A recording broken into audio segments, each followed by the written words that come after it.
qadınların xidməti həmişə örtülüdür kişilərə nisbətən. Məsələn, bir evdar qadındır, evdə oturub başını aşağı salıb övlad tərbiyə edir. Səhər böyür, övladı alim olur, şəhid olur. Şan şöhrət tapır, bütün dünya tanıyır, amma ana kölgədə qalır. Ana hansı zəhmətlər bahasına belə bir övlad tərbiyə elədi, cəmiyyətə təqdim elədi, onu heç kəs bilmir. Bilirsiniz, qadının gözəlliyi müəyyən qədər gizliliyindədir, gizli qalmasındadır.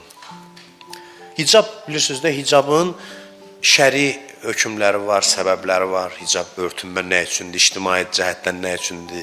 Hicabın irfani tərəfi bundan ibarətdir ki, hicab qadına zatən xas olan gizliliyin ifadəsidir. Qadın zatən fəzilət baxımından gizlidir kişiyə nisbətən. Qadın bütün fəzilətlərini üzə çıxarda bilmir. Həmişə pərdə arxasında qalır. Amma mən deyərdim ki, kişidən böyük bir missiya icra edir. Bilirsiniz niyə görə? Çünki qadının içində ixlas çox olur, fədakarlıq çox olur. Kişi üzdə görünən tərəfdir, hansısa bir işləri görür, əvəzini də alır cəmiyyət tərəfindən. Amma fədakar qadınlar, analar, o dahi insanları tərbiyə eləyən, bəşəriyyətə xidmət eləyən insanları tərbiyə eləyən analar həmişə gizlidir, gözlərdən gizlidir. Onların fəziləti tanınmır. Növbə məsumlara çatanda da belədir. Bəli, bütün məsumların fəzilətləri bizdən gizlidir.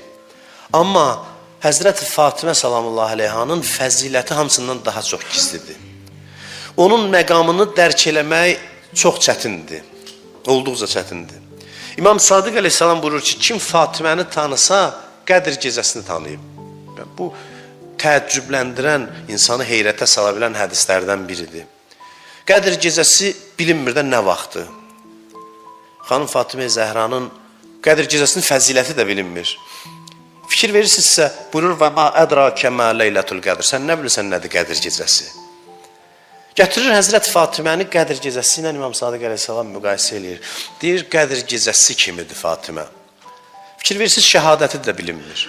Məzarı da bilinmir. Fəziləti də bilinmir. Bu bilinməməzlikdə nəsə var? Həzrət Fatimənin xüsusi bir lütfu var insanlara. Və mən deyərəm ki, İmam Zaman əleyhissalamın tanınması məhz anası xanım Fatimə Zəhranın Fatimiyyəsinin tanınması inandı. Bilirsiniz, bir mübarizədir, bir ananın başladığı mübarizədir ki, qaynağında eşq, mərhəmət dayanır. Bugün bizim dinimizi bu şəkildə tanıtdırmağa çox ehtiyac var.